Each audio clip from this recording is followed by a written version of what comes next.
Ngayong plastic na ang pera o ginawang polymer, paano na ang mga magsasaka ng abaka ng Valencia Negros Oriental na sa mga hiblang ito umaasa ng ikabubuhay? Naligdan og bato, anang gikas taas. Munang naitabo na niyo, nabali ba? Ako lisod-lisod, kaya ang saon man nga, wa man gula ang kapaingnan. Makakuan akong kustos kung mga anak makatiyo sa eskwela. Baga na kaya kong kubal tungo sa pagkigil. Inyong lanot is 5 ka kilo og tunga. Ang total tanaan ang mabayad na.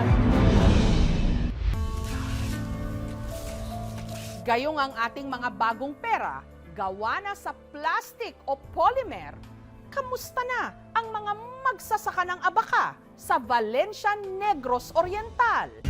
Itinuturing itong pinakamatibay na natural fiber sa buong mundo.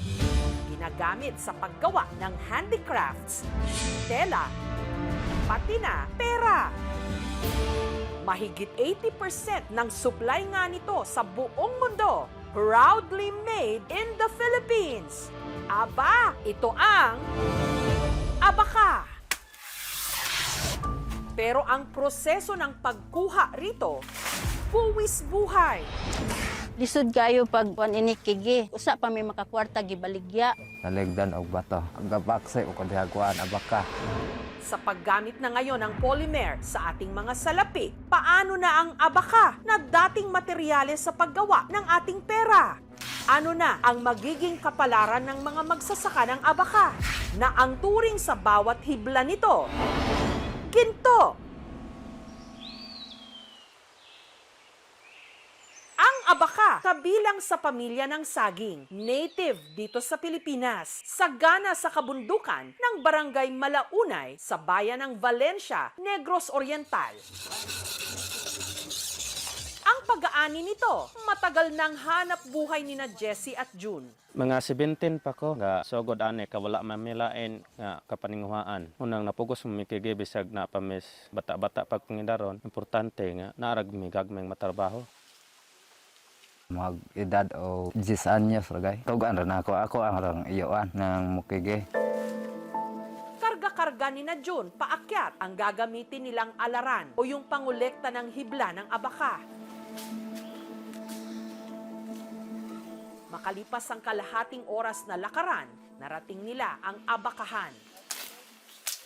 Kilig mo naman, sayang, hindi ni makigi, dagko naman. Alikon mo pud ni siya. Si Jessie naghanap na ng puno na pwede niyang putulin.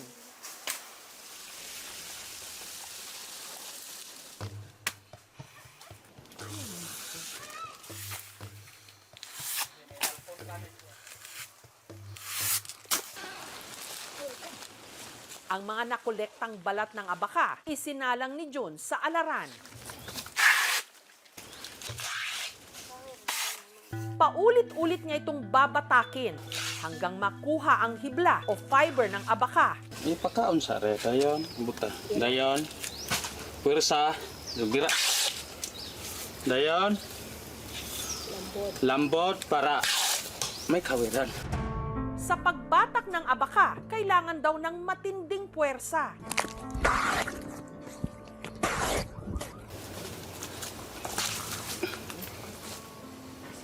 Ang alaran kasi, matulis at mabigat. Madulas din ang lupa, isang maling hatak lang. Sige, guming hapit ka diskrasyak. Pagkaputol, lagpot nga na dito sa layo. Kubal ni, muna yung mga kubal. Siyempre, sakit ko sa kamot, magwanta raman. Sunod dong. Para makapagpahinga, halinhinan sila ni Jessie. Bahalag hugaw akong kamot, basta lip yung pamaagi akong pangwarta na ako. Ilang taon nang nakararaan nung nalagay ang buhay ni Jessie sa balag ng alanganin habang nangunguha raw ng abaka. Naligdan og bato, anang gikas taas. Munang naitabo na niyo, nabali ba? Sina June at Jessie nakakolekta lang ng mahigit 2 kilong hibla na kailangan pa nilang patuyuin bago maibenta. Ang kilo ron, nanas 180. Ginagmay, ragyapoy amo kay kuhaan pa ni tag-iya. Bahinon pa din nyo tong sobra. Dahil 1 hanggang 2 beses kada taon lang pwedeng umani ng abaka, sina June at Jessie rumaraket din bilang construction worker. Okay, lisod-lisod. Kaya mapuntay ni eskulaan, kaya di man ka pang-apply o yun sa'yo nga trabaho. Meron ding mga kababaihang pumapasok sa trabahong ito. Kagaya ng may bahay na si Jane Ann. Naroon ko sa akong partner nga gabira siya, lanot. Dili kaya niya, mga akong tabangan naman ako siya. Inon man ta nga mubira baye, yung masakitan ko. Sa araw na ito, umakyat ng bundok si Jane Ann para manguha ng abaka.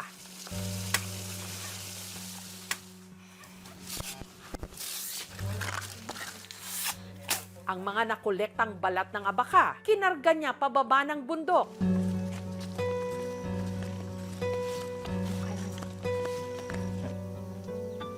Nasa bahay kasi nila ang ginagamit niyang alaran. Okay. Ikaso lang ni. Bukat kayo, ma'am. Gahi kayo.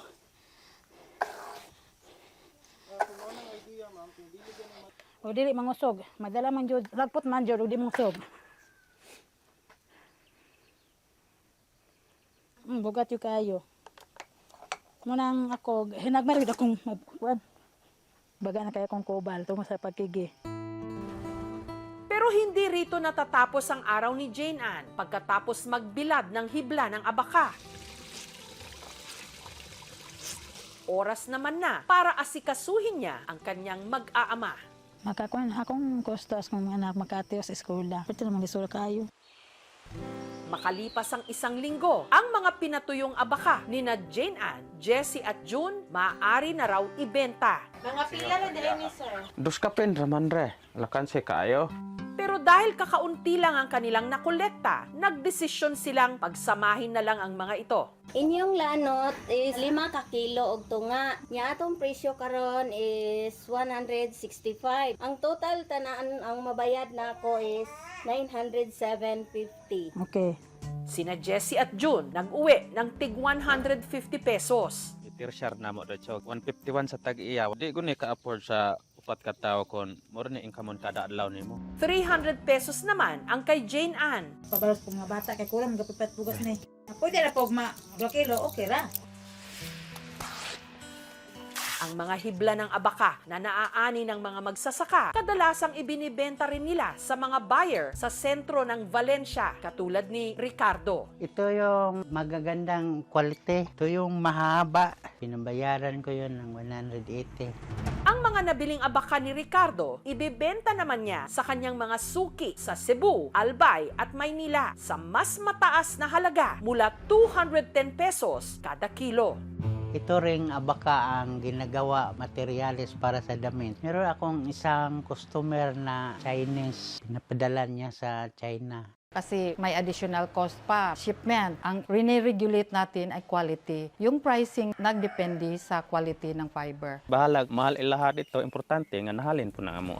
Sa loob ng 3 dekada, nakilala ang bayan ng Valencia sa dekalidad nilang abaka fiber. We have a certain Laob variety of abaka. That Laob variety is the so-called Manila hemp, yung pinakasikat na abaka fiber ng buong mundo. Kabawasan daw sa oportunidad nilang magsasaka ang paggamit ngayon ng polymer para sa ating mga pera sa halip na abaka. National treasure natin ang abaka, endemic to the Philippines, pero we are not using it. Other countries are still using abaka. Pero dito nawala. But definitely, we are pushing to move it, put abaka back in our money. I've talked to BSP. They're very willing naman. Since ang pera natin is polymer, I think pwede nating magawa na maihalo uli abaka doon. Kailangan nating maipush yung mga batas na tumutugon sa pangangailangan ng mga magsasaka. Sa kasalukuyan kasi ang problema ng production capital ng mga magsasaka ay sarili nilang bulsa. Panawagan natin yung 25,000 na production subsidy. Sa pangunguna ng Philippine Fiber Industry Development Authority o PhilFIDA, namahagi sila ng mga punla ng abaka sa mga magsasaka. Inaot paunta nga inyo ganing alimahan nasama sa pag-alima problema sa inyuhang tagsatag sa gyud nga kaumahan. Gusto ko mangyari sana to adopt a farm para itong mga textile makers, yung mga furniture makers, alagaan na lang nila yung mga farms kasi ang Abaca farmers are considered one of the poorest farmers. Tabangan taon may pagpuyo maayo na.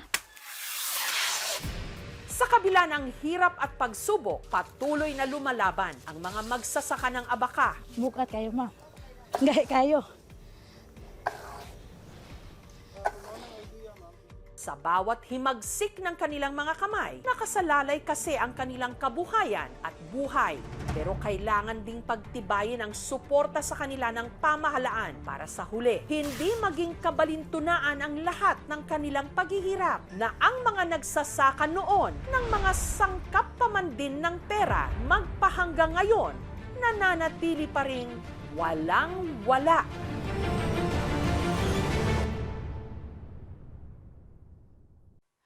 Thank you for watching, mga kapuso. Kung nagustuhan niyo po ang videong ito, subscribe na sa GMA Public Affairs YouTube channel. And don't forget to hit the bell button for our latest updates.